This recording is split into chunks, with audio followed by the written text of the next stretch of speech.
এই, কে তুমি? আমার জড়িয়ে ধরেছো? তোমার পারফিউমের ঘ্রাণটা তো অন্যরকম কেন? তুমি কিছুতেই আমার আদিত্য ভাই হতে পারো না। দূরে যাও, আমার স্পর্শ করবে না একদম। আমাকে স্পর্শ করার অধিকার শুধুমাত্র আমার আদিত্যের। বলে সামনের দিকে টলতে টলতে হাঁটতে থাকে। তিথি টলতে টলতে আদিত্যর রুমে চলে যায়। অমনি খপ করে আদিত্য তা তিথির হাত ধরে টেনে দিয়ে দেয়ালের সাথে জড়িয়ে চেপে ধরে, যাতে তিথি ব্যথা পায়। তিথি কিছুটা ব্যথা পেয়ে বলে, শোন, ব্যথা লাগছে। আদিত্য ধর চেপে বলে, তিথি আমি ধরলে তোর ব্যথা লাগে? কই, তখন তোর বুকে ঢলে পড়ছিলে। খুব ভালো লাগে তো অন্য ছেলে বুকে ঢলে পড়তে। আদিত্যর পারফিউমটা শুকে বুঝতে পারে এটা আদিত্য ভাই। তখন হঠাৎ করে তার মাথায় আর্মিনের কথা আসে এবং রাগে খিচখিচ করতে করতে আদিত্যের ঘাড়ে কামড়ি বসিয়ে দেয়। আদিত্য ব্যথার চোখ বন্ধ করে ফেলে, তবুও তিথিকে ধাক্কা দিয়ে সরায় না। নোনতা কিছু জাতীয় মুখে লাগতেই তিথি সরে আসে এবং দেখে যেখানে কামড় দিয়েছে সেখান থেকে রক্ত পড়ছে। তিথির চোখে পানি চলে আসে। সে আদিত্যর ঘাড়ে ঠোঁটের হালকা স্পর্শ দিয়ে বলে, খুব বেশি লেগেছে? আদিত্য মাথা নাড়ায়, অর্থাৎ তার লাগেনি। আদিত্য তিথির কাজল আঁকা চোখ থেকে কাজল মুছে নিয়ে বলে, আর কখনো এইভাবে চোখে কাজল দিবি না, ঠিক আছে? তিথি পা একটু উপর করে আদিত্যর ঘাড়ে দুই হাত গলিয়ে দিয়ে তার মুখের সামনে এসে বলে, হুম। আর কখনো পরবো না। বলে ব্যালেন্স হারিয়ে পড়ে যেতে নিলে আদিত্য তার কোমর ধরে। এবার তিথি ঠোঁটে লাল লিপস্টিক মুছে দিয়ে বলে, আর কখনো এইভাবে লাল টকটক লিপস্টিক দিবি না। তিথি এবার মাথা নাড়িয়ে জানায় সে আর কখনো লাল লিপস্টিক দিবে না। তিথি প্রায় ভুলু ভুলু অবস্থা, তাই আদিত্য তিথিকে তার রুমে নিয়ে যাওয়ার জন্য কলি তুলে নেয়। তিথি আদিত্যর বুকে কিল ঘুষি মারতে মারতেই বলে তাকে নামিয়ে দিতে। তার সাথে আদিত্যের সাথে তার কোনো কথাই নেই, কিন্তু কিছু বলতে পারে না। আদিত্য ওই ভয়ঙ্কর ঘোলাটে লাল চোখ করে চেয়ে আছে। আদিত্য তিথিকে কোলে তুলে নিয়ে তিথির রুমের দিকে যেতে থাকে। তিথির হঠাৎ করেই চোখ লেগে যায়। ছিমুতে ছিমুতে আদিত্যর বুকে মাথা দিয়ে ঘুমিয়ে পড়ে। হঠাৎ তিথির মাথায় হালকা চুমু দেয় আদিত্য। গুনগুন করে খাইতে থাকে, তোকে বলবো ভাবি কিছু অল্প কথা, তুই স্বপ্নে ছিলি ছিলি গল্প কথা, আজ তোর নামে রাত নামে দিন কেটে যায়, আমার মন তোর পারা এসেছে তোরই আশকারা, আমার মন তোর পারা এসেছে তোরই আশকারা। আদিত্য তিথির দিকে তাকিয়ে দেখে কেমন তার বুকে বাচ্চাদের মতন ঘুমিয়ে আছে তার রেড চেরি। আজকে একদম তাকে টসটসে লাল লাল রেড চেরির মতো লাগছে। আদিত্য তিথিকে বিছানায় শুয়ে দিয়ে তার কানে ফিসফিস করে বলে, আমাকে ধ্বংস করার পরিকল্পনা করছিস? বিশ্বাস কর, আমার ধ্বংসকারী যদি তুই হোস, আমি নিমেষে ধ্বংস হয়ে যাবো রে। তোকে ছাড়া বাঁচার এক বিন্দু পরিমাণ ইচ্ছে ওই শক্তি এই আদিত্যের নেই। আদিত্য উঠে যেতে নিলে খপ করে আদিত্যর হাত তিথি ঘুম ঘুম চোখে ধরে ফেলে বলে, আদিত্য ভাই। আদিত্য তিথির দিকে তাকিয়ে বলে। হুম। তিথি হালকা ঘুমু ঘুমু চোখ খুলে বলতে থাকে, আমার মাথায় হাত বুলিয়ে ঘুম পাড়িয়ে দিন না। আদিত্য তিথির মাথার পাশে বসে পড়ে, তিথির মাথায় হাত বুলিয়ে দেয়।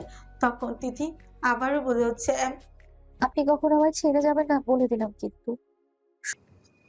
আদিত্য তিথির মাথায় হাত বুলিয়ে দিতে দিতে বলল। আচ্ছা। তিথি আদিত্য চোখের দিকে তাকিয়ে বলে, সত্যি সত্যি কিন্তু বলছি, আপনি কখনো আমায় ছেড়ে যাবেন না। কোথাও বলুন, কোথাও যাবেন না। তিথি নেশার ঘরে কোথায় কথায় ছায় জানিয়ে আদিত্য মাথা নাড়িয়ে বলে। হুম, যাব না। তিথি এবার নিশ্চিতে চোখ বুজে ঘুমের অতলে হারিয়ে যায়। তিথির গায়ে কাঁথা টেনে দিয়ে তার কানে কানে ফিসফিস করে বলে আদিত্য, চন্দনের সবসে ঢাকিয়ে রাখবো তোকে এই বুক পেঞ্জেরায়। আদিত্যর বউ হয়ে আসবে যখন, এই পাষাণ মনের দ্বার করায়। আদিত্য উঠে চলে যেতে নিলেই দেখে সোফায় লুসি ঘুমিয়ে আছে। তাকেও একটা কাঁথা দিয়ে ঢেকে দিয়ে বলতে থাকে, তোর মালিক তো মদ খেয়ে মাতাল হয়ে তোর খবর ভুলেই গেল বলে। তিথি ভোরে আস্তে আস্তে তার চোখ খুলে আড়মোড়া ভেঙে উঠে বসে। উঠতেই কেন জানি তার মাথাটা খুব যন্ত্রণা অনুভূত হয়। সহ্য করতে না পেরে তিথি মাথা চেপে ধরে। হঠাৎই কিছু মনে পড়তে সে চারিপাশে খেয়াল করে চমকে ওঠে। এ কি, আমি রুমে কি করে এলাম? আর কালকে ড্রেস এখনো পরে আছি। মাথা চেপে ধরে কিছু মনে করার চেষ্টা করছে যে ও এখানে কি করে এলো, কিন্তু কিছুতেই মনে করতে পারছে না। পাশে শুয়ে থাকা স্নেহাকে জাগাতে থাকে। এই স্নেহা উঠ, আর কত পরে পরে ঘুমাবি? স্নেহা কোলবালিশ জড়িয়ে চোখ বন্ধ অবস্থায় ঘুম ঘুম কঞ্চে বলে, দূর শর্ত, ঘুমোতে দে আমায়, বিরক্ত করিস না। তিথি তাও স্নেহাকে টেনে ধরে, তুলে বসিয়ে দেয়। স্নেহা ঘুম চোখে চোখ কসলাতে কসলাতে বলে, সমস্যা কি তোর? একটু ঘুমাতেও দিবি না? আরে বেডি, পরে ঘুমাস। আগে বল, আমরা এখানে কি করে এলাম? রাতে তো আমরা ওইখানে ছিলাম। আর কিছু মনে কেন পড়ছে না? স্নেহা তখনও ঘুমিয়ে ঝিমুচ্ছিল, কিন্তু তিথির কথা শুনে সে চমকে উঠে ভাবতে থাকে। হ্যাঁ তাই তো, এখানে কিভাবে আমরা? তারা দুজনেই ভাবনা জগতে তলিয়ে যায়, কিন্তু কেউ কিছু মনে করতেই পারলো না। তিথি হঠাৎই স্নেহাকে তাড়া দিয়ে বলে, চল তাড়াতাড়ি নিচে যাই, জানি না আমরা কোনো অঘটন ঘটিয়েছি, চল না তাড়াতাড়ি। তারপর ওরা দুজনে বিছানা থেকে নেমে ফ্রেশ হতে চলে যায়। সোফায় বসারত ইকবাল খান, তুর্য খান ও রিপন খানের অগ্নিমূর্তি ধারণকারী তিনজন ব্যক্তি। সামনে কান ধরে দাঁড়িয়ে আছে কুদ্দুস, রেদওয়ান, মুগ্ধ আর আদিত্যের বন্ধুরা। তারা সবাই মাথা নিচু করে কান ধরে খামার মতো দাঁড়িয়ে আছে।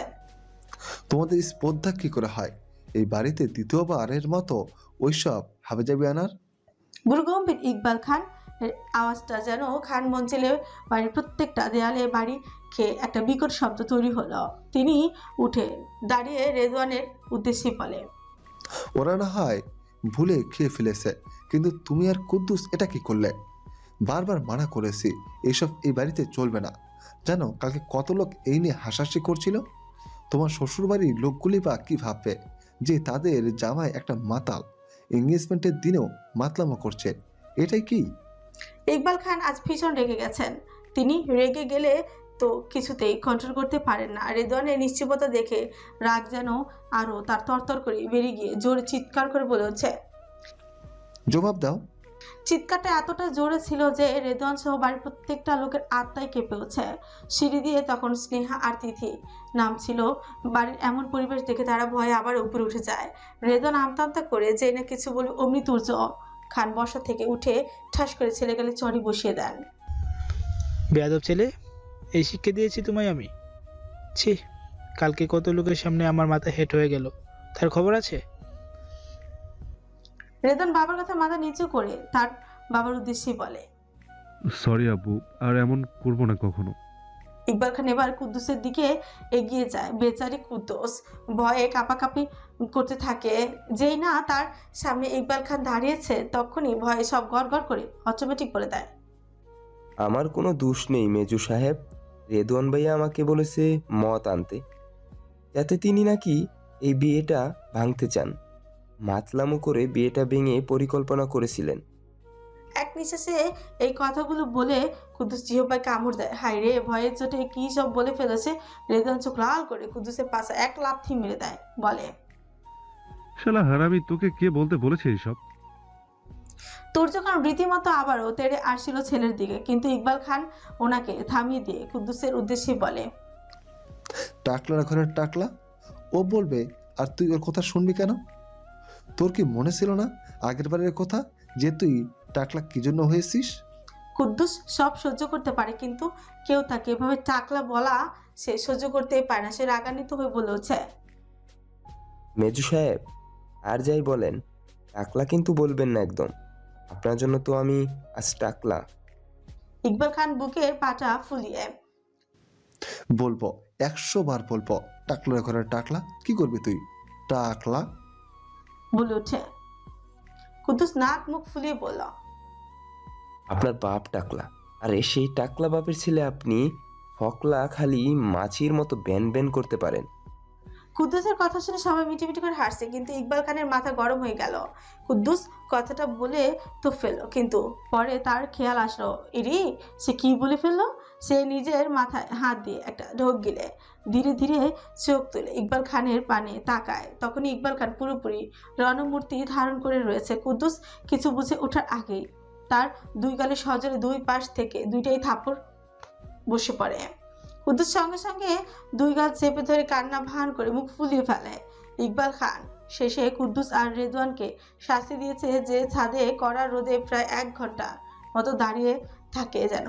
না চাইতেও তাদের শাস্তি মানতে হয়েছে, কেননা তারা দুজনেই সমান অপরাধী। প্রায় 30 মিনিট হলো তারা দুজনে ছাদে দাঁড়িয়ে। সূর্যের কড়া রোদে পুরো ছাদ গরম হয়ে আছে। কুদ্দুস আর রেদওয়ান এর পায়ে জুতো না থাকায় যার ফলে তাদের পা পুড়ে যাচ্ছিল। রেদওয়ান কুদ্দুসের উপর খুব রাগ উঠতেই ছিল, তাই সে আর থাকতে না পেরে কুদ্দুসের টাকলা মাথায় জোরেই বাড়ি দিয়ে বসে। কুদ্দুসও কম না, সেও রেদওয়ানের চুল টেনে ধরে দাঁড়িয়ে থাকে।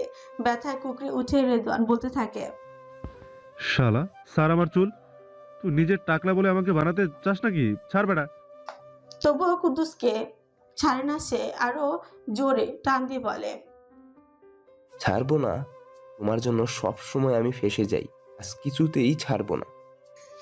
রেদওয়ানের ব্যথায় বারবার বলছে চুল ছেড়ে দিতে, কিন্তু কুদ্দুস আজ চুল ছাড়বে না বলে পণ করেছে। তখনই রেদওয়ান আর কিছু না ভেবে সোজা কুদ্দুসের লুঙ্গি ধরে ডান ধরে খুলিয়ে ফেলে। কুদ্দুস সঙ্গে সঙ্গে নিজের ইজ্জত বাঁচাতে রেদওয়ানের চুল ছেড়ে দেয়। রেদওয়ান ছাড়া পেয়ে তো পুরোই রাগে ফুঁসে ওঠে। সে চারিপাশে তাকিয়ে কিছু খুঁজতে থাকে, গাছে বড় ডাল পায় আর সেটা দিয়ে কুদ্দুসের পাছায় মারতে মারতে বলতে থাকে। রেদওয়ানের মারার সাথে সাথে কুদ্দুস ব্যথায় সঙ্গে সঙ্গে ব্যাঙের মতো ওমা ওমা করে লাফাতে থাকে। কুদ্দুস মার খাওয়া থেকে বাঁচার জন্য ছাদে ছুটোছুটি করতে থাকে। তার পেছনে পেছন ঢাল নিয়ে দৌড়াচ্ছে ও ছুটছে রেদওয়ান। কুদ্দুস এমন ভাবে ছুটছে যে তার খেয়ালই করে নাই ছাদের শেষ প্রান্তে এসে দাঁড়িয়েছে। একসময় ছুটতে ছুটতে সে না দেখে দেয়ালের সাথে সজোরে বাড়ি খায়। দেয়ালের সাথে বাড়িটা এত জোরে লেগেছিল যে কুদ্দুস সঙ্গে সঙ্গে তার কপাল ফেটে রক্তই গড়িয়ে পড়ে সে, এবং সেখানেই ধপাস করে পড়ে যায়। হায় আম্মা বলেই অজ্ঞান হয়ে যায়। রেদওয়ান ঢাল ফেলে কুদ্দুসের অবস্থা দেখে জোরে জোরে পেট ফেটে চেপে ধরে হাসতে থাকে। দেখতে দেখতে কেটে গেল কয়েকটি দিন। আজ খান মঞ্জিলে যেন রঙের মেলা। আজ তাহমিনা ও রেদওয়ানের গায়ে হলুদ। সকালে রোদ ঝলমল করছে আর ফুল আর কাপড়ের সাজ।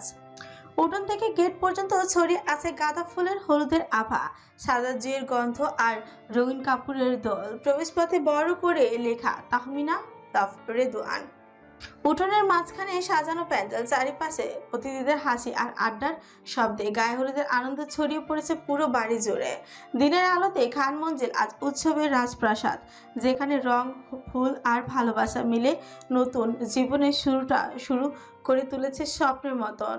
হলুদের সব আয়োজন করা হচ্ছে, সবাই যার যার কাজে ব্যস্ত হয়ে পড়ে। আজ মেয়েরা সবাই কাঁচা হলুদের রঙের শাড়ি পরেছে। এদিকে তিথি শাড়ি নিয়ে বাড়ির চারিপাশে ঘুরে বেড়াচ্ছে, তাকে কেউ শাড়ি পরিয়ে দিচ্ছে না। সবাই যার যার সাজগোজ নিয়ে ব্যস্ত।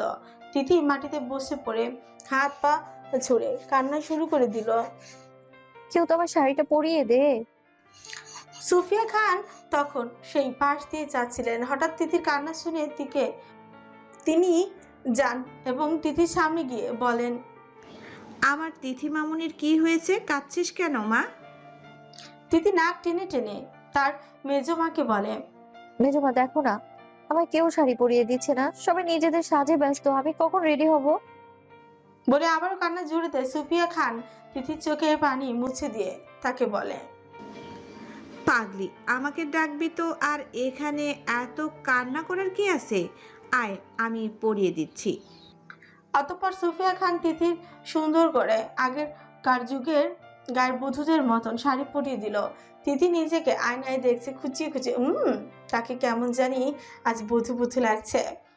নিজেকে এই কথা বলে লজ্জা পায় যায়। সুফিয়া খান মুচকি হেসে তিথির কপালে চুমু দিয়ে বলে, হয়েছে, আর লজ্জা পেতে হবে না। রেডি হয়ে নে, তাড়াতাড়ি ছাদে চল, আমরা অপেক্ষা করছি। তিথি মেজমায়ের কথায় মাথা নাড়ায়। তখনই সুফিয়া খান রুম থেকে বেরিয়ে যান। তিথি আবারও নিজেকে আয়নায় কুটিয়ে কুটিয়ে দেখছেন। তারপর কাজল নিয়ে যেই না চোখে দিবে তখনই তার কিছু মনে পড়ে যায়। সে মনে করার চেষ্টা করছে অস্পষ্টভাবে। তার কিছু মনে পড়তে যে তাকে আদিত্য ভাই কাজল আর লাল লিপস্টিক দিতে মানা করেছিল, কিন্তু তিথির পুরোপুরি মনে পড়ছে না এটা কখন বলল। তাই সে দ্বিধাদ্বন্দ্বে পড়ে। আর কাজল চোখে পড়েনি, শুধু ছোটে হালকা লিপ বাম দিয়েছে, ব্যাস, আর কিছুই না। মাথায় আর হাতে গলায় কাঁচা ফুলের মালা দিয়ে নিজেকে একদম পরিপূর্ণ করে তুলেছে। নিজেকে দেখে মিটিমিটি হাসছে। পেছন থেকে স্নেহা তাকে এমন হাসতে দেখে বলে উঠছে, কিরে, তোকে জিনে টিনে ধরলো না কি? এমন পাগলের মতো হাসছিস কেন? তিথি স্নেহার আওয়াজ পেয়ে সামনে ঘুরে রাগী চোখে তাকিয়ে বলে, বেয়াদব, আমাকে শাড়ি না পরিয়ে দিয়ে এখন ঢঙের কথা বলিস? স্নেহা তিথিকে এরকম সাজে দেখে পুরোই অবাক হয়ে বলে, আরে বাস, তোকে এভাবে শাড়ি পরিয়ে দিল কে? আজ তো মনে হয় কারো বুক থেকে হৃৎপিণ্ডটা বেরিয়ে আসবে। এটা কি করলি তুই তিথি? তিথি মুখ বেঁকিয়ে বলে উঠছে, ঢং করিস না তুই এভাবে, আমাকে মেজমা পরিয়ে দিয়েছে। স্নেহা শয়তানি হাসি হেসে তিথির কানে ফিসফিস করে বলে, বাহ, হবু শাশুড়ি পরিয়ে দিয়েছে শাড়ি তার ছেলেকে ধ্বংস করার জন্য, তাই বুঝি? তিথির চোখ লাল করে স্নেহার মাথায় গাঁটটা মেরে বলে, যা বেয়াদব, এমন কিছুই নয়। রেদওয়ানের গায়ে হলুদ শুরু হয়ে যায়। রেদওয়ানকে নিয়ে সবাই ছাদে চলে যায়। সেখানে গায়ে হলুদের অনুষ্ঠান করা হবে, তাকে স্টেজে বসিয়ে দেওয়া হয়। ইচ্ছে না থাকা সত্ত্বেও রেদওয়ান বাবার ভয় চুপচাপ সব কিছু রিচুয়ালস মেনে নিয়ে চলেছে। প্রথমে রেদওয়ানকে তার মা হলুদ ছোঁয়ায় গালে, পরে হাত পা কপালে সব জায়গায়, তারপর একে একে করে সুফিয়া খান, জুই খান সবাই মিলে হলুদ ছোঁয়ায় রেদওয়ানের গায়ে। তিথি সিঁড়ি বেয়ে দৌড়ে আসছিল ছাদে, কিন্তু কিছু একটার সাথে ধাক্কা খেয়ে পড়ে যেতে নিলেই তখনই তার কোমর কোনো একটা শক্তপোক্ত হাত তাকে আগলে নেয়। তিথি ভয়ে চোখ মুখ কুচকে ফেলে, আদিত্যর পাঞ্জাবের অংশ আঁকড়ে ধরে। আদিত্য পলকহীন তার বোকা হরিণীর দিকে নিচের দিকে দেখে চলেছে। তিথি চোখে মুখে চুলের গুলোর কারণে আদিত্য ভালো করে তিথির চেহারা দেখতে পাচ্ছিল না, তাই তো সে মুচকি এসে মুখ থেকে চুলগুলো সরিয়ে দেয়। তিথি এবার ফট করে চোখ খুলে ফেলে। তখনই একে অপরের চোখাচোখি হয়। 1 মিনিট 2 মিনিট কতক্ষণ না জানে একে অপরের চোখে হারিয়ে গিয়েছিল। তিথির বুক ধরফর করছিল। ওই বিরাট চোখের মনির মধ্যে কখন হারিয়ে গিয়েছিল সে জানে না। হঠাৎই আদিত্যর হুঁশ আসে। সে সঙ্গে সঙ্গে তিথির সরিয়ে দিয়ে মাথার পেছনে হাত দিয়ে চুলকাতে থাকে। তিথিও কেন জানে কেমন কাঁচোমাচোই হয়ে গেল।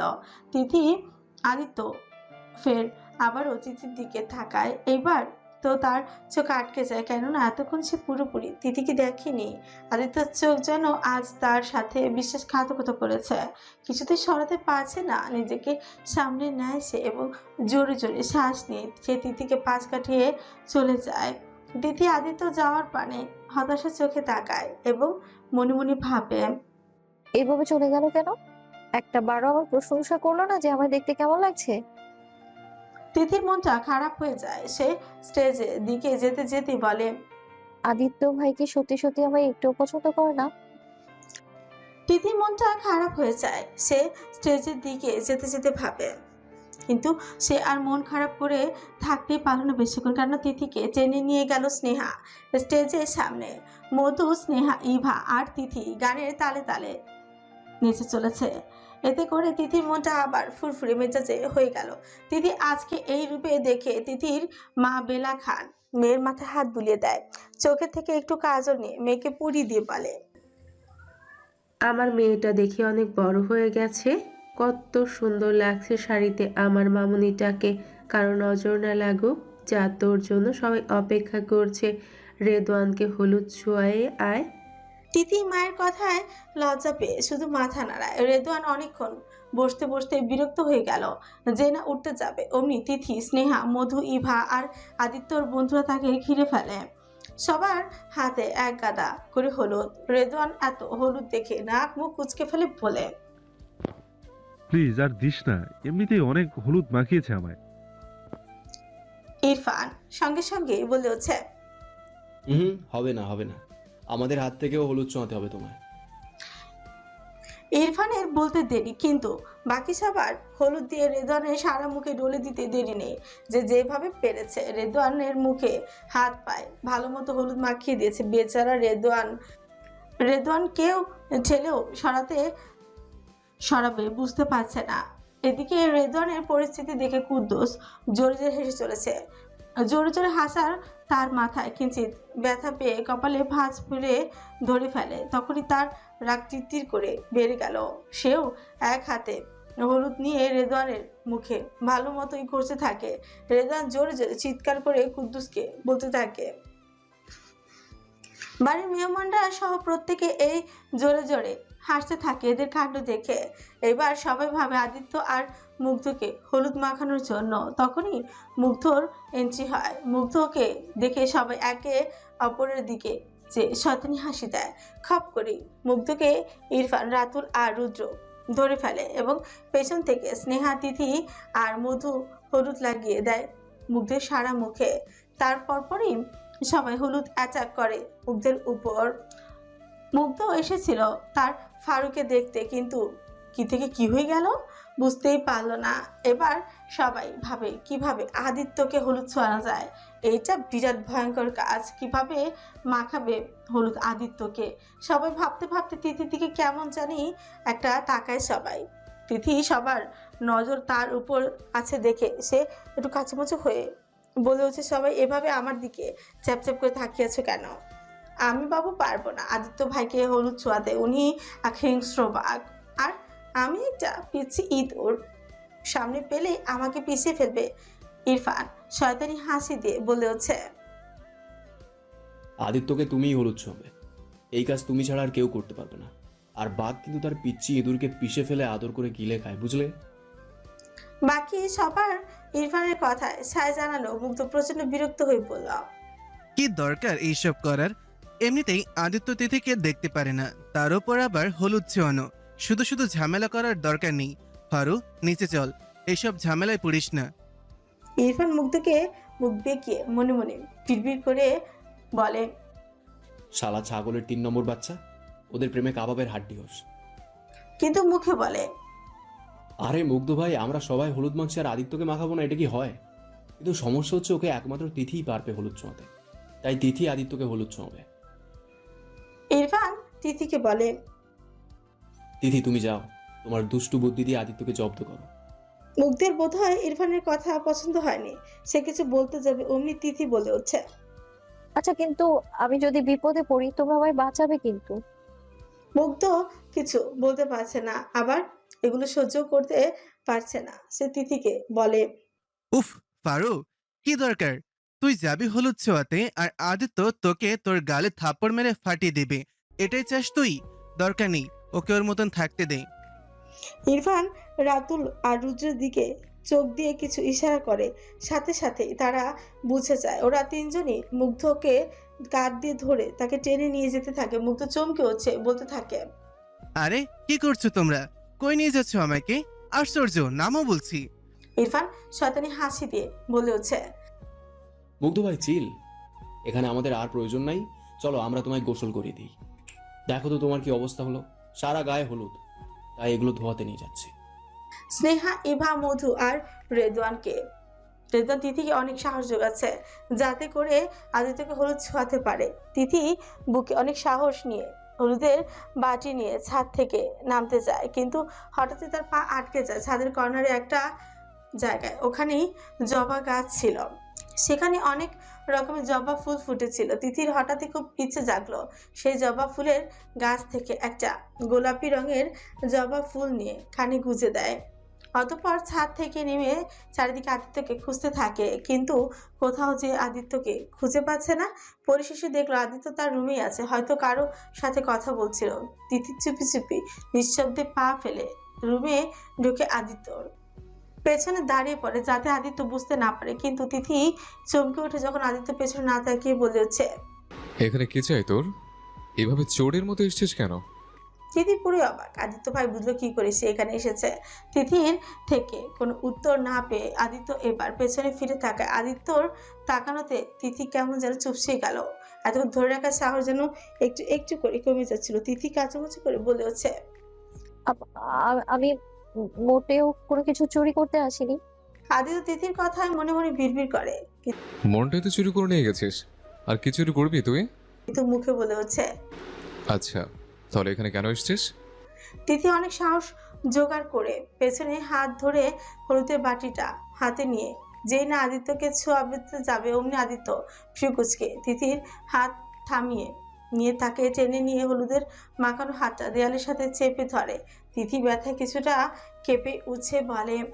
আদিত্য ভাই ছাড়েন, ব্যথা পাচ্ছি তো। আদিত্য না ছেড়ে হাতটা আরেকটু শক্ত করে ধরে, দেয়ালের সাথে চেপে ধরে বলে। তোর সাহস দেখে আমি অবাক। বাহ, ভালোই সাহস হয়েছে। তাই সাহস কোত্থেকে পেলি? তিথি ব্যথায় চোখ মুখ বন্ধ করে বলে। সবাই মিলে আমায় পাঠিয়েছে আপনাকে হলুদ ছোঁয়াতে। আমার কোনো দোষ নেই এখানে। ছাড়ুন, লাগছে তো। আদিত্য তবুও তিথিকে ছাড়ে না, এক নজরে শুধু ওকে দেখে চলেছে। তিথিও এবার সব ভুলে আদিত্যর চোখে হারিয়ে যায়। কিছু মিনিট পর আদিত্যর হলুদের বাটি থেকে কিছুটা হলুদ নিয়ে আস্তে আস্তে তিথির গালে লাগিয়ে দেয়। বিদ্যুৎ ছটকার মতো যেন তিথির শরীরে কম্পনি বয়ে গেল। তিতির করে সে কাঁপতেছে। তিথি অবশেষে চোখ বুজে ফেলে এবং অন্য হাত দিয়ে শাড়িটা কিছুর অংশ শক্ত করে চেপে ধরে। আদিত্য এবার তিথির অন্য পাশে হলুদ লাগিয়ে দেয়। এবার তিথি কাঁপাকাঁপি যেন আরো বেড়ে যায়। হঠাৎ তখন ছাদ থেকে একটা গান বাজতে থাকে। গানটি চলার সাথে সাথে তাদের দুজনের নিঃশ্বাস যেন আরো গাঢ় হতে থাকে। अंग लगा दे रे मोहे रंग लगा दे रे मैं तो तेरी जोगिनिया तो जोग लगा दे रे। কিছু মধুর অনুভূতি দুজনে অনুভব করতে থাকে। দুজনের শ্বাস ওঠানামা করছে, কিন্তু কারো মুখে কোনো কথা নেই। দুই পাশ থেকে দুই ব্যক্তি একে অপরকে ভালোবাসে, তবুও কেউ কাউকে ভালোবাসার কথা বলছে না। আদিত্য হৃৎপিণ্ড খুব জোরে জোরে লাফাচ্ছে, যার আওয়াজটা তিথির কান অবধি বাড়ি খাচ্ছে। সে শুনতে পাচ্ছে আদিত্যর হৃদয়ে সুর, যে সুর একমাত্র তারই নামে প্রতিধ্বনি প্রতিদিন হয়। আদিত্য এবার তিথির আরো কাছে চলে আসে এবং তিথির গালের সাথে তার গাল মিলিয়ে দিয়ে তিথির গাল থেকে হলুদ তার গালে ছোঁয়ায়। তিথি এইবার পুরোপুরি কাঁপাকাঁপি শুরু করে দেয়। সে পারছে না ধরে চলে যেতে এইখান থেকে। আদিত্য মুচকি হেসে তিথির কোমর আঁকড়ে ধরে আরো তাকে কাছে নিয়ে আসে। তিথি শাড়ি পরায়, তার কোমরের দিকে শাড়ি সরে গিয়েছিল, কিন্তু যখন সেখানে আদিত্যর হাতের ছোঁয়া পায় তার শরীরটা যেন কারেন্টের শকে বয়ে যায়। আদিত্য তিথির কানে ফিসফিস করে বলে। এসেছিস তো আমাকে জব্দ করতে, তাই না? কিন্তু নিজে এখন জব্দ হয়ে দাঁড়িয়ে আছিস, কেমন হাঁপানি রোগীর মতো অবস্থা। এইটুকুতে এই হাল, আসল কাজে যখন যাব উপরওয়ালা মালুম তখন কি করবে কে জানে। আদিত্য এবার তিথিকে ছেড়ে দিয়ে বিছানায় বসে পড়ে। যে না তিথি পা পারবে অমনি আদিত্য তিথিকে সতর্ক বার্তা দেয় যে সে এখানে থেকে এখন যেতেই পারবে না। আদিত্য পকেট থেকে সিগারেট বের করে আগুন দিয়ে ধরিয়ে তা মুখে পুড়ে নেয়। তিথি একদম সিগারেট পছন্দ না, তাই সে নাক মুখ কুচকে ফেলে। আদিত্য লম্বা লম্বা টান দিয়ে সিগারেট ধোয়া ওড়াচ্ছে আর তিথিকে দেখে চলেছে। তিথি অনেকক্ষণ ধরে দাঁড়িয়ে আছে এখানে, না পারছে বসতে, না পারছে চলে যেতে। বিরক্ত হয়ে সে কানে গুজে রাখা জবা ফুলটা ফ্লোরে ছুঁড়ে মারে। আদিত্য কোনা চোখে তিথির কাণ্ড কারখানা দেখে চলেছে। একটানা অনেকগুলো সে সিগারেট শেষ করে ফেলেছে। শেষ সিগারেটের তার হাতের মধ্যে নিয়ে নেয়, তিথির দিকে এগিয়ে যায়। আদিত্য ফ্লোর থেকে জবা ফুলটি তুলে তিথির কানে আবারও গুজে দিয়ে বলে। জবা ফুল মাটিতে নয়, তোর কানে গুজে দিলেই মানায়, কারণ রাগ নয়, সৌন্দর্য তোর ঠিকানা। সে এবার কিছুটা গুনগুন করে গাইতে থাকে তিথির চোখের দিকে তাকিয়ে। কন্যার চিরল বিরল চুল, তাহার কেশে জবা ফুল। কন্যার চিরল বিরল চুল, তাহার কেশে জবা ফুল। সেই ফুল পানিতে ফেলা কন্যা করল ভুল। কন্যা ভুল করিস না, কন্যা ভুল করিস না। আমি ভুল করা কন্যার লগে কথা বলবো না। আদিত্য গাইতে গাইতে আবারও সিগারেট মুখে পুড়ে রুম থেকে বেরিয়ে যায়। তিথির যেন হাঁপ ছেড়ে বাঁচল। সে বুকে হাত দিয়ে জোরে জোরে শ্বাস নিতে থাকে। আপনি তার হাত চলে যায় কানে গুজে রাখা জবা ফুলের মধ্যে। সেই জবা ফুলটি ধরে মিটি মিটি হেসে লজায় মুখ ঢেকে ফেলে। তখনই হুড়হুড় করে রুমে স্নেহা, ইভা আর মধু চলে আসে। তিথিকে লজ্জার ভিতর দেখে তারাও মিটিমিটি করে হেসে চলেছে। রুদ্র তাড়াহুড়ো করে সিঁড়ি বেয়ে কিছু আর্জেন্ট কথা বলার জন্য আদিত্য রুমের দিকে যাচ্ছিল, কিন্তু পথে স্নেহা তাকে আটকে ফেলে। রুদ্র পাশ কাটিয়ে চলে যেতে নিলেই আবারও স্নেহা পথ আটকিয়ে দাঁড়ায়। রুদ্র এবার কিছুটা বিরক্ত হয়ে চিস করে। সমস্যা কি তোমার? এইভাবে পথ আটকাচ্ছ কেন? স্নেহা ভাবলেছেন ভাবে বলে। আমি কই আপনাকে আটকাচ্ছি, যেতে পারলে যান। রুদ্র স্নেহা হাবভাব দেখে মুখে বিরক্তিকর ছাপ ফেলে বলে, মেয়ে, তুমি বেশি বিরক্ত করছো কিন্তু আমায়। সামনে থেকে সরে বলছি। তবুও স্নেহা সরে দাঁড়ায় না। এই, তোমার সমস্যা কি বলবে একটু? স্নেহা সরাসরি উত্তর। আমি যা চাই তা দেন। যাও না তোমার ভাবির মেহেদি অনুষ্ঠানে, সেখানে না গিয়ে এখানে আমাকে বিরক্ত করছো কেন? স্নেহা এইবার সরে দাঁড়ায় না, মাথা নিচু করে সোজা খাম্বার মতো দাঁড়িয়ে আছে। রুদ্র স্নেহাকে এইভাবে দেখে কিছুটা নরম গলায় বলে উঠছে। কি চাই তোমার? স্নেহা মাথা তুলে ফটাফট বলে, আপনাকে চাই। তা সম্ভব নয়। স্নেহাও ফিরে বলে উঠছে, কেন সম্ভব নয়? কারণ আমি তোমাকে চাই না। আর আমি এটাও চাই না তোমার জন্য আমার রাধিদের বন্ধু দুটো ভেঙে যাক। আশা করি বুঝতে পেরেছো। স্নেহা হয়তো রুদ্রের কথায় কিছুটা কষ্ট পায়। সে আর তর্ক না করে সোজা উপরে উঠে চলে যায়। স্নেহা রুদ্রর যাওয়ার পানে তাকিয়ে ভাবলো। মেয়েটা কি আমার কথায় বেশি কষ্ট পেয়ে গেল? তারপর একটা হতাশা শ্বাস ফেলে আদিত্য রুমের দিকে অগ্রসর হয়। তখন ধরণীতে সন্ধ্যা নেমেছে, চারিদিকে ফেরি লাইটের আলো ঝিকমিক করছে। খান পরিবারের সবাই যখন তাহমিনাদের বাড়িতে যাবে, সেখানে রেদওয়ান আর তাহমিনা একসাথে হলুদ সন্ধ্যা অনুষ্ঠান করা হবে। তখন ধরণীতে সন্ধ্যা নেমেছে, চারিদিকে ফেরি লাইটের আলো ঝিকমিক করছে। খান পরিবারের সবাই তখন তাহমিনাদের বাড়িতে যাবে, সেখানে রেদওয়ান আর তাহমিনার একসাথে হলুদ সন্ধ্যা অনুষ্ঠান করা হবে। সবাই রেডি হয়ে গাড়িতে এক এক করে বসে পড়েছে। প্রায় 5টি গাড়ি ছেড়ে দিয়েছে। বাড়ির আত্মীয় স্বজন সবাই চলে গেল, এখনো তিথি, স্নেহা, ইভা ওরা এখনো রেডি হতে পারেনি। আদিত্য গাড়িতে হেলান দিয়ে দাঁড়িয়ে আছে অনেকক্ষণ ধরে, বারবার হাত ঘড়ির দিকে তাকাচ্ছে আর বাড়ির দরজার দিকে তাকিয়ে আছে। কখন আসবে এরা? এত কি সাজগোজ করতে হচ্ছে এদের? আদিত্য বেজায় বিরক্ত হয়ে পাঞ্জাবির পকেটে থেকে একটা সিগারেট বের করে মুখেই পুড়ে দেয়। তখনই তার ফোনে একটা কল আসে। সে কলটা রিসিভ করে, কানে ধরে। ফোনের অপাশে থেকে একটা যুবকের কণ্ঠ ফেসে আসে। স্যার, আমরা তথ্য পেয়ে গেছি, এখন শুধু আমাদের ফাঁদ পাতার পালা আর কি। যুবকটি থেমে গেল। আদিত্য ফ্রিকুচকে জিজ্ঞাসা করে আর তখনই যুবকটি আবারও বলতে শুরু করে, আমরা খবর পেয়েছি আপনার সব তথ্য ওনাদের কাছে চলে গেছে, তাই একটু সাবধানে থাকবেন। আপনার পরিবারের উপর হয়তো আক্রমণ চালাতে পারে যখন তখন। আদিত্য মুখ থেকে সিগারেটটি পায়ের কাছে ফেলে পা দিয়ে পিষে দাঁতে ধস চেপে বলে, সাহস করে দেখো একবার, কলিজে ছেড়ে নিয়ে আসবো। তখনই পেছন থেকে স্নেহা ডেকে উঠছে, ভাইয়া চলো, আমরা রেডি। আদিত্য বোনের গলা পেয়ে নিজেকে সামলে ফোনের অপর পাশে যুবককে বলে, I'll talk to you later. I'm hanging up now. অপর পাশে যুবকটি সঙ্গে সঙ্গে উত্তর দেয়। Yes sir. আদিত্য মোবাইলটি পকেটে ঝুঁকিয়ে স্নেহার দিকে এসে বলে, ইভা আর তিথি কোথায়? স্নেহা গাড়িতে উঠে বসতেই বলে, এই তো এখন চলে আসবে। কিছু মিনিট পর ইভাও চলে আসে। সেও গাড়িতে উঠে বসে, কিন্তু এখন তিথির আসার কোনো খবর নাই। আদিত্যের মেজাজ এইবার ভীষণই খারাপ হয়ে যাচ্ছে। শুধু এক নজর তিথিকে দেখার জন্য অধৈর্য হয়ে উঠেছে। বারবার সদর দরজার দিকে তাকে আছে। অবশেষে তিথি সদর দরজা পেরিয়ে গাড়ির সামনে চলে আসে। আদিত্যর বিড়ালের মনি ঘোলাটে চোখ দুটো দিয়ে তিথিকে আটকে যায় যেন হাজার জনম। এভাবেই তাকিয়ে থাকতে ইচ্ছে করে, কিন্তু সে নিজের মনকে নিয়ন্ত্রণ করে গাড়ির ড্রাইভিং সিটে বসে পড়ে। তিথি চুপচাপ তার পাশের সিটে বসে পড়ে। গাড়ি চলতে শুরু করে। আদিত্য কিছুক্ষণ পরপর তিথিকে কোনা চোখে দেখে চলেছে। ঠিক 1 ঘন্টা পর তারা তাহমিনাদের বাড়ির সামনে গিয়ে গাড়ি দাঁড় করায়। স্নেহা, ইভা আর তিথি গাড়ি থেকে নেমে পড়ে। মেহেদি অনুষ্ঠান শুরু হয়। স্টেজে রেদওয়ান আর তাহমিনাকে বসিয়ে দেয়। তাহমিনার 2 হাত ভর্তি মেহেদি। রেদওয়ান কিছুক্ষণ পর নাড়াচাড়া করছে বিধায় তাহমিনা বিরক্ত হয়ে জিজ্ঞেস করে, সমস্যা কি আপনার? এভাবে নড়ছেন কেন? চুলকানি হয়েছে নাকি? রেদন নাক ফুলিয়ে তাহমিনাকে বলতে থাকে, চুপ কর কাল্যাণী, তোর মতো পেতনিকে যদি বিয়ে করতে হতো জানতাম, তাহলে জীবনেও বাংলাদেশে আসতাম না।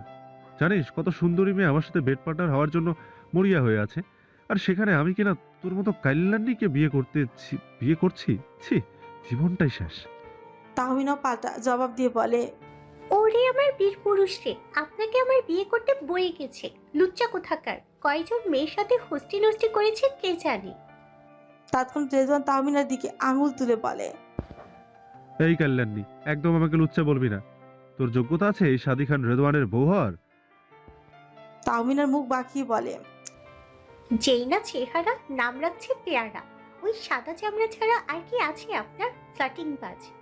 রেদওয়ান কিছু বলার জন্য মুখ খুলবে, কিন্তু তাহমিনা রেদওয়ানকে ইগনোর করে সেখান থেকে উঠে চলে যায় সামনে। আরমিন আদিত্যের পেছন পেছন অনেকক্ষণ ধরে ঘুরছে, সেটা আদিত্য এতক্ষণ খেয়াল না করলেও পরে ঠিকই খেয়াল করে, কিন্তু সে কিছু বলে না। এদিকে আরমিনকে আদিত্যের পেছনে ঘুরতে দেখে তিথি রীতিমতো অনেকই রেগে আছে। কুদ্দুস সিগারেট খাওয়ার জন্য বাইরে বেরিয়ে হচ্ছিল, কিন্তু তার হাত থেকে সিগারেটটা নিচে পড়ে যায়। সেই যে না একটু ঝুঁকে নিচু হতে যাবে, তখনই কোথা থেকে যেন একটা মেয়ে দৌড়ে এসে তার মাথার সাথে ধাক্কা খেয়ে দুইজনে দুই দিকেই পড়ে। মেয়েটি কপাল কুঁচকে চেপে ধরে কুদ্দুসকে খালি দিতে থাকে। কোন হাতেরাম আমার মাথা ফাটাই দিল রে, টেংরি ভাঙ্গা হাতে ধরাই দিব শালা। কুদ্দুস এইটুকু একটা মেয়ের থেকে এমন গালি শুনে পুরোই রাগে ফেটে পড়ে। এসে মেয়েটাকে বলতে থাকে, এই বেয়াদব মেয়ে, মুখ সামলে কথা বলো। এখনো নাক টিপলে সর্দি বের হবে। কি মুখের বাসা। মেয়েটা এবার কুদ্দুসের দিকে তাকিয়ে থেকে কিছুক্ষণ কুদ্দুসকে পা থেকে মাথা অবধি দেখে, তারপর হঠাৎই ফিক করে হেসে বলে হচ্ছে, ওরে টাকলার ঘরে টাকলা, এখনো এটাও জানো না নাক টিপলে কি বের হয়? এই বেয়াদব বেরি, তুই কারে টাকলা বলস? ওকে তো আমি। বলে কুদ্দুস মেয়েটির গালে সজোরে একটাই থাপড় বসিয়ে দেয়। এটিও পিছু পা হয় না, সজোরে কুদ্দুসের মাথা ধরে তার মাথার সাথে আরো জোরে বাড়ি মারে। এতে করে দুজনেই কিছুটা ব্যথা পায়। দুই দিক থেকে দুই প্রান্তের ভিন্ন ধাঁচের মানুষ রাগে ফুসছে। কুদ্দুস মেয়েটির দিকে তাকিয়ে রাগান্বিত কঞ্চে বলে, আজ এটা একটা অনুষ্ঠান বাড়ি বলে, না হলে তোকে দেখিয়ে দিতাম কুদ্দুস কি জিনিস। তখনই সে আগন্তুক মেয়েটি মুখ বাঁকিয়ে হেসে বলে, তোর জিনিস এমনিতেও দেখা যাচ্ছে, দেখ চেন খোলা হাতারাম। বলে জোরে জোরে হাসতে থাকে। ফট করে কুদ্দুস প্যান্ট হাত দিয়ে চেক করে, না ঠিকই তো আছে। মেয়েটি মিথ্যে বললো কেন? কুদ্দুস তাতে তো হচ্ছে বে। মেয়েটি হাসি হাসি সহ্য করতে না পেরে তার চুল ধরে টানাটানি করতে থাকে। মেয়েটাও সঙ্গে সঙ্গে কুদ্দুসের টাক মাথায় তবলায় বাজাতে থাকে। হচ্ছেটা কি এখানে? একজন মধ্যবয়সী মহিলা তাদের দিকে প্রশ্নের বাণ ছুড়ে দেয়। সঙ্গে সঙ্গে কুদ্দুস এবং সেই মেয়েটি একে অপরের দিকে ছেড়ে দূরে সরে যায়। মহিলাটি মেয়েটির কাছে এসে বলে, জরিনা, এটা কি করছিস তুই? তোকে কি এখানে এইসব করার জন্য এনেছি? সেই মেয়েটি অর্থাৎ জরিনা কাচুমাচু হয়ে জবাব দেয়, আমি কিছু করি নাই ন্যানি, সব দোষ ওই টাকলার। কুদ্দুস আবার টাকলা বলাতে খেপে গিয়ে জরিনা কি কিছু বলতে যাবে, অমনি মহিলাটি হাত দিয়ে তাকে থামিয়ে দেয়। মহিলাটি কুদ্দুসের কাছে এগিয়ে এসে বলে, কুদ্দুস, তুই জরিনার থেকে দূরে থাকবি। তোরা দুই বিচ্ছু এক হলে সমস্যা কমবে বই কি আরো বাড়বে। তোরা দুজন যা দুষ্টু, একে অপরের থেকে 10 ফিট দূরত্ব বজায় রাখবি, ঠিক আছে? কুদ্দুস মুখ ঝাঁকিয়ে জরিনার দিকে তাকিয়ে বিড়বিড় করে। কটকটির নানি একটা। মহিলাটি কুদ্দুসকে ফের জিজ্ঞেস করে, মুগ্ধ কোথায়? ওকে দেখছি না কেন? মুগ্ধ ভাই স্টেজের দিকে বসে আছে, হয়তো ওইখানে পাবেন। মহিলাটি আর কিছু না বলে চোখের চশমাটা ঠিক করে সেদিকে চলে যায়। এই ভদ্র মহিলাটি আর কেউ নয়, মুগ্ধের মা অর্থাৎ খান পরিবারের মেয়ে। আর জরিনাকে মুগ্ধের মা সাইমা বেগম নিজের একটা মেয়ে না থাকায় তাকে মেয়ে হিসেবে বাড়িতে রাখে। জরিনা যেতে যেতে পেছনে থেকে কুদ্দুসকে মুখ বাঁকিয়ে শাসিয়ে যায়। রাত প্রায় অনেক, তখন মেয়েরা প্রত্যেকেই মেহেদি পড়াচ্ছে। তিথি বাইরে ছোট ছোট বাচ্চাদের সাথে খেলায় এতই মেতে ছিল যে তার মেহেদি দেওয়ার কথা ভুলে গিয়েছিল। হঠাৎ করে তার মনে পড়ে মেহেদি পড়েনি সে, তার হাত পুরো ফাঁকা। তখনই সামনে দিয়ে আরমিন তিথির সামনে এসে নিজের হাত দেখাচ্ছে। যেখানে এসে সুন্দর করে ডিজাইন করে মেহেদি এঁকেছে, কিন্তু তিথির চোখে পড়ে মেহেদির ডিজাইন এর মাঝখানে ছোট্ট করে লাভ শেপ আঁকা, তার মধ্যে এ অক্ষর লেখা। তিথি সঙ্গে সঙ্গে ফ্রিকুচকে জিজ্ঞেস করে, এই অক্ষরটি কার নামে লেখা? এই প্রশ্নে আরমিন কিছুটা লজ্জা পেয়ে বলে, তোর আদিত্য ভাইয়ের নাম লিখেছে। ব্যাস, এই একটাই শব্দ ছিল তিথির মন খারাপ করে দিতে। সে ভেতর থেকে অনুভব করতে পারছে তার হৃদয়ে খুব ব্যথা অনুভব হচ্ছে। কেন জানি তার খুব ভীষণ কান্না পাচ্ছে। কেন তার আদিত্য ভাইয়ের নাম অন্য কেউ লিখবে? সে তৎক্ষণাৎ স্থান ত্যাগ করে। আর্মি শুধু ফ্যালফ্যাল করে তাকিয়ে রয় তিথি যাওয়ার পানে। তিথি সোজা চলে আসে যেখানে সবাই মেহেদি দিচ্ছে। হাঁটু গেড়ে বসে পড়ে স্নেহাকে বলতে থাকে মেহেদি দেওয়ার জন্য, কিন্তু স্নেহা তাকিয়ে আছে ইভার দিকে আর ইভা তাকিয়ে আছে মধুর দিকে। এদের এমন অবস্থা দেখে তিথি তাদের দাঁত চেপে জিজ্ঞেস করে, সমস্যা কি তোদের? মেহেদি দিতে বলেছি না? স্নেহা তখন কান চুলকে বলে, মানে তিথি, মেহেদি তো শেষ হয়ে গেছে। তিথি লাফিয়ে উঠছে, চিৎকার করে বলে, শেষ হয়ে গেছে মানে কি? তোরা আমার জন্য রাখবি না? সেই সময় আরমিনও এসে বলতে থাকে, আহা কি করবি বল, সবাই দিয়েছে তো, তাই হয়তো শেষ হয়ে গেছে। আচ্ছা বাদ দে, কালকে দিয়ে নিস। একমত আরমিনের এমন কথা যেন গায়ে কাটা খায় নুনের ছিটার মতোই লাগছিল তিথির কাছে। তার খুবই কান্না পাচ্ছে, খুব সে আর কান্না আটকাতে না পেরেই ওইখানেই ধপাস করে বসে পড়ে, রাগে দুঃখে চোখ জল ফেলতেই থাকে। হঠাৎ এমন হাওয়ায় সবাই দৌড়ে আসছে তিথির কাছে। সুফিয়া খান তিথির কাছে এসে জিজ্ঞেস করে, কি হয়েছে? তখনই স্নেহা বলে যে মেহেদি সব শেষ আর মেহেদি দিতে না পারে তিথি কান্না করছে। মুগ্ধ সঙ্গে সঙ্গে তিথির কাছে এসে তাকে বলতে থাকে, আরে পাগলি, কেউ সামান্য মেহেদি দিতে পারে নাই বলে কান্না করে? আমি কাল অনেকগুলো মেহেদি নিয়ে আসবো, তখন ইচ্ছে মতন দিস।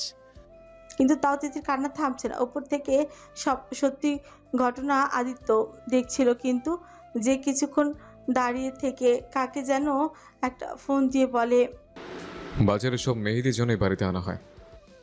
কিছুক্ষণ পর সেই ব্যক্তিটি ফোন দিয়ে জানায় যে এখন রাত অনেক হওয়ার কারণে সব কসমেটিক্সের দোকান বন্ধ হয়ে গেছে, একটাও মেহেদি পায়নি সে।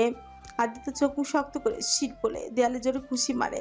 তিথির কান্না বরাবরই তার ভালো লাগে না। ওই মেয়েটার একটা চোখের জল যেন আদিত্য হৃদয় রক্তক্ষরণ বয়ে আনছে। সে তাড়াতাড়ি করে নিচে নেমে গিয়ে তিথির সামনে দাঁড়ায়। তখনও তিথি ফুপাচ্ছিল। তখন আদিত্যের সামনে আরমিন এসে তার নিজের মেহেদি দেওয়া হাত দেখিয়ে বলে, কেমন হয়েছে বলুন তো ডিজাইনটা? এই দেখে তিথি যেন আরো জোরে জোরে কান্না করতে লাগলো। আদিত্য কিচ্ছু না দেখার ভান করে আরমিনকে পাশ কাটিয়ে চলে যায় তিথির কাছে। আদিত্য তিথির চোখের পানি মুছে দিয়ে ডাইনিং টেবিলে রাখা ফলের ঝুড়ি থেকে ছুরি নিয়ে তার ডান পাশে তর্জনী আঙুল সামান্য পরিমাণ এক চানে পোস্ট মেরে কাচে। সঙ্গে সঙ্গে আঙুল থেকে তরল রক্ত গড়িয়ে পড়ে। আদিত্য এইবার তিথির সামনে হাঁটু গেড়ে বসে, তার বাম হাতটা নিয়ে তার কাটা তর্জনী আঙুল থেকে গড়িয়ে পড়া রক্ত দিয়ে মেহেদির বদলে আলতার মতো করে তিথির হাতেই পরিয়ে দেয় এবং তিথির ভেজা চোখের দিকে তাকিয়ে বলে, সবাই তো মেহেদি দিয়ে হাত রাঙায়, তুই নয় আমার রক্ত দিয়ে তোর হাত রাঙিয়েছিস। মেহেদির রং তো ফিকা হয়ে যাবে, কিন্তু আমার রক্তের রং তোর হাতের ছাপ হয়ে থাকবে চিরকাল। আদিত্যের এমন পাগলামি দেখে তিথির কান্না আপনা আপনি বন্ধ হয়ে যায়। পরক্ষণে আদিত্য তিথির পা নিজের কোলের উপর নিয়ে তিথির পায়ে যুগলে রক্ত দিয়ে রাঙিয়ে দেয় আলতার মতো করে।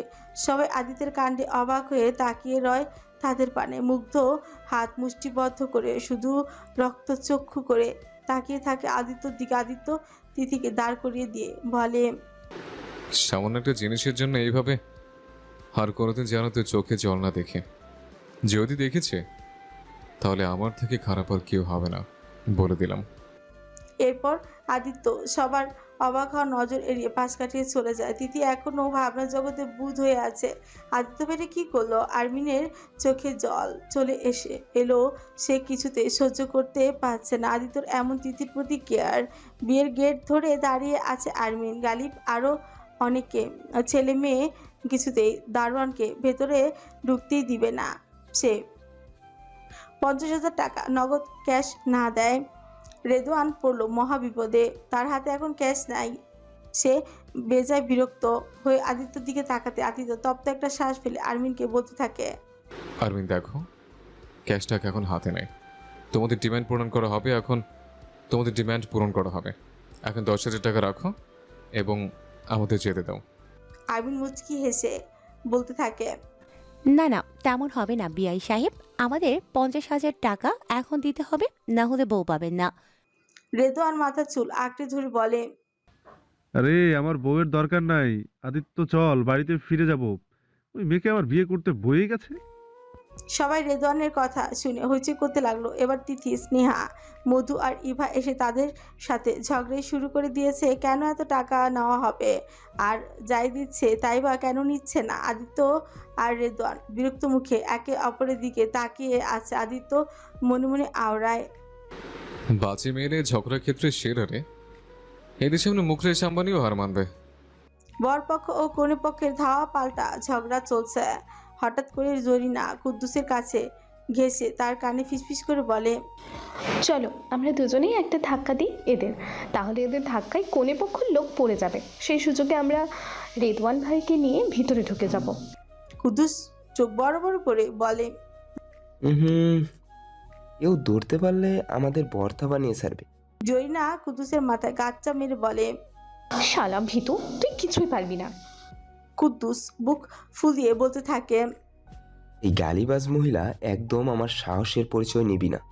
চল তাহলে তোকে দেখাই কুদ্দুস কি চিজ।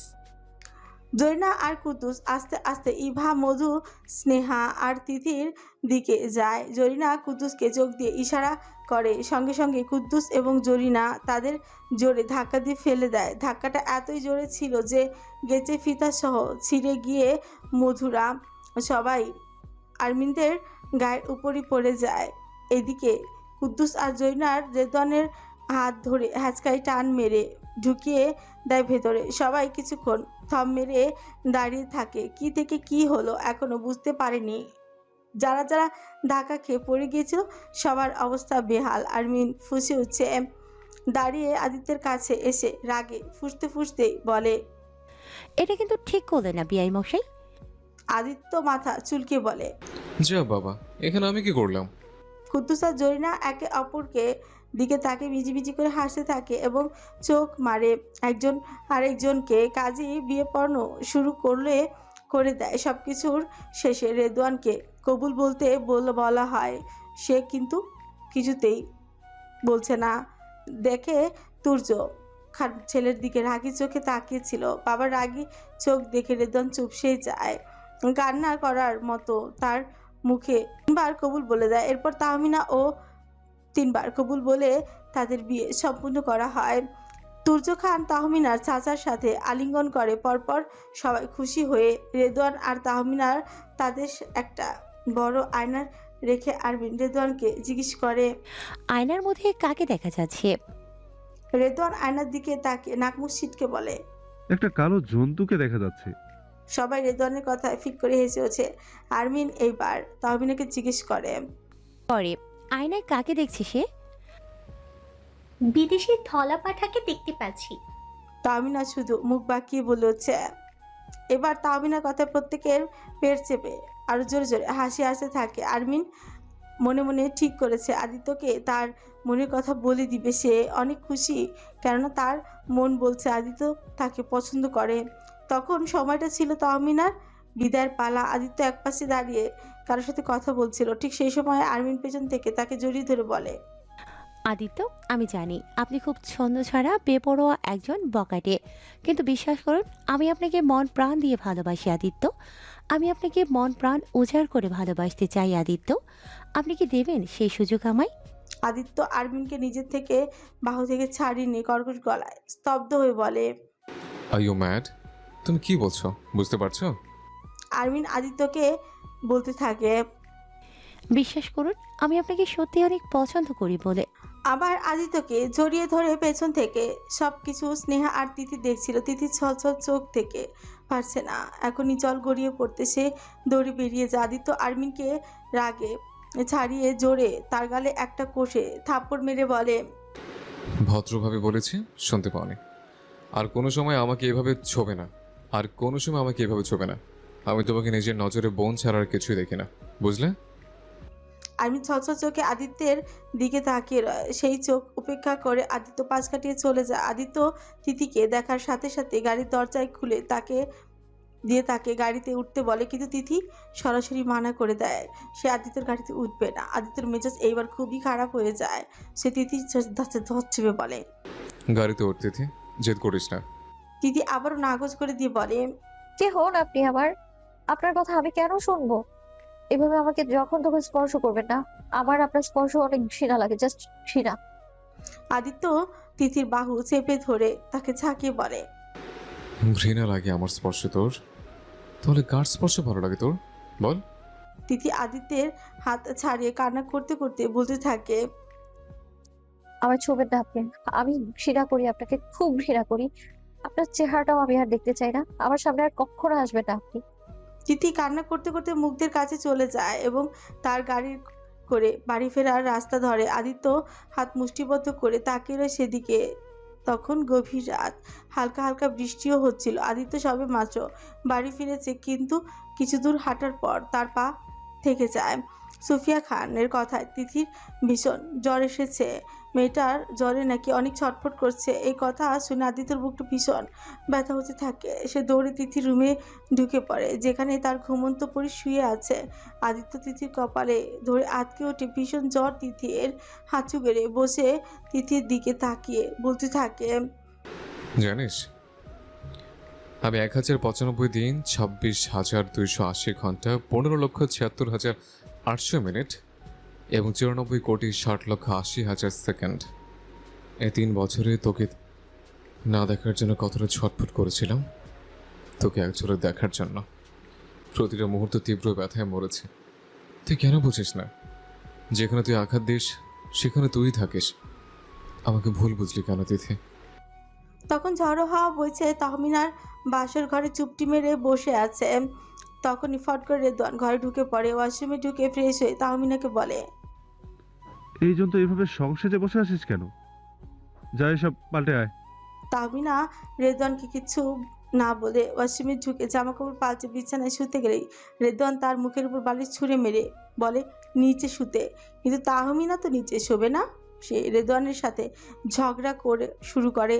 ঝগড়া এমন এক পর্যায়ে তাদের মধ্যে বালিশ মারামারি শুরু হয়ে যায়। রেদওয়ান জোরে জোরে চিৎকার দিয়ে বলে, ঠিক আছে, দুজনেই বেডের মধ্যে শুভ, কিন্তু মাঝখানে কোলবালিশ দিয়ে।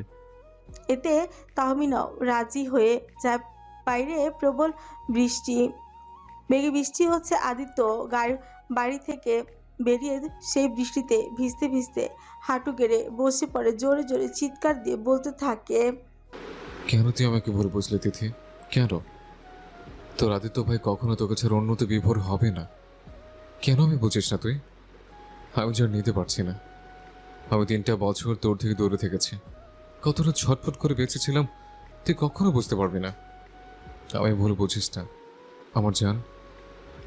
সত্যি সত্যি তোর অভিমান এবার আমার মৃত্যু হয়ে দাঁড়াবে।